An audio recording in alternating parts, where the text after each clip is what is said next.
Hi welcome to சாரிகே சண்டிகான வீட்டு சமையல். இன்றைக்கி நம்ம சேனலில் ஒரு சூப்பரான ஹேர் ஆயில் தாங்க பார்க்க போகிறோம். இந்த ஹேர் வளர்க்குறதுல ஒரு பெரிய பிரச்சனை இந்த பொடுகு தாங்க. இந்த பொடுகு தொல்லையை நீக்கிறதுக்கு நம்ம இன்றைக்கி ஒரு சூப்பரான ஹோம்மேட் ஹேர் ஆயில் தான் தயாரிக்க போகிறோம். இது தாங்க பொடுதலை பூஞ்சாதம் அப்படின்னு சொல்லுவாங்க. இதை வந்து பொடுதலைன்னு எங்கள் ஊரில் சொல்லுவாங்க. இது என்னோடய சிஸ்டர் நல்லா வீட்டில் இருந்துச்சு, நல்லா ஃப்ரெஷ்ஷாக இருந்துச்சுங்க. நான் ஒரு பிடி மட்டும் பறிச்சுட்டு வந்திருக்கேங்க. இந்த ஒரு பிடி மட்டும் நமக்கு போதும் இந்த ஹேர் ஆயில் தயாரிக்கிறதுக்கு. வாங்க இதை நம்ம வீட்டிலேயே செய்யலாம். எப்படி செய்யலான்னு பார்க்கலாம். அதுக்கு முன்னாடி நம்ம சேனலை ப்ளீஸ் சப்ஸ்கிரைப் பண்ணிக்கோங்க. அப்படியே பக்கத்தில் உள்ள பெல் பட்டனை ப்ரெஸ் பண்ணிக்கோங்க. இப்போ ஒரு ஸ்பூன் மிளகு எடுத்துக்கலாங்க. ஒரு ஸ்பூன் மிளகு போதும். 100 ml நல்லெண்ணெய், 50 ml விளக்கெண்ணெய், 50 ml தேங்காய் எண்ணெய்ங்க. இதாங்க கரெக்டான ரேஷியோ. இந்த அளவில் எடுத்துக்கோங்க எல்லாத்தையும். அடுத்து இந்த பொடுதலை நல்லா டவல் தலை ஊற்றி இந்த ஈரத்தெல்லாம் எடுத்துகிட்டு இப்போ நம்ம வந்து இலையை மட்டும் ஆஞ்சு வச்சுருக்கேங்க. தனி காம்பை தனியாக இலையை தனியாக ஆஞ்சு வச்சுருக்கேன். நமக்கு இப்போ இலை மட்டும்தான் தேவை. ஒரு கடாயில் 100 ml நல்லெண்ணெயை ஊற்றிட்டேங்க. அடுத்து 50 ml விளக்கெண்ணெய், அதையும் அதில் சேர்த்துக்கலாம். அடுத்து 50 ml தேங்காய் எடுத்து வச்சுருக்கோம் இல்லைங்களா, அதையும் அதில் சேர்த்துக்கலாங்க.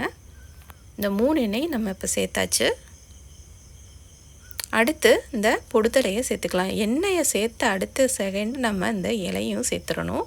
எண்ணெய் சூடாகிற வரையும் வெயிட் பண்ண வேண்டாம். இந்த இலையை சேர்த்ததும் அடுத்து இந்த மிளகையும் சேர்த்துக்கலாங்க. சேர்த்துட்டு அடுப்பை சிம்லேயே வச்சுக்கணும். அடுப்பை சிம்லே தாங்க வச்சுக்கணும். நம்ம இதை வந்து ஹையில் வைக்கவே கூடாது. பாருங்கள் எப்படி நுர தள்ளி வரும்னு பாருங்கள்.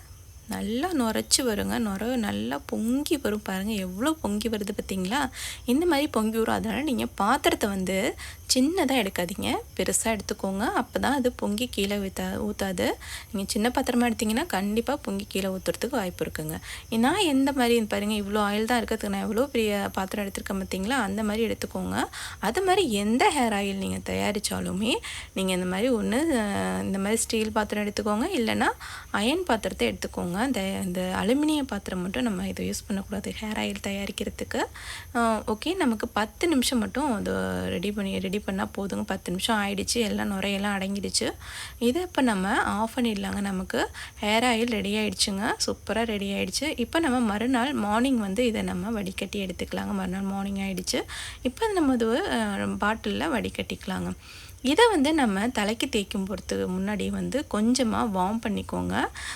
கொஞ்சம் வெதுப்பாக இருக்கும்போது இதை தலையில் தேய்ச்சி நல்லா மசாஜ் பண்ணிவிட்டு ஒரு 1 ஹவர் இல்லைன்னா 1.5 மணி நேரம் இதை நம்ம தலையிலே வச்சுட்டு அதுக்கப்புறம் இதை நம்ம வாஷ் பண்ணிடலாங்க. நல்லா தலையை வாஷ் பண்ணிவிட்டு இந்த முறையில் நீங்கள் மாதத்தில் ஒரு 2 டைம் இந்த மாதிரி செய்யுங்க. பொடுகு நமக்கு வரவே வராதுங்க திரும்ப.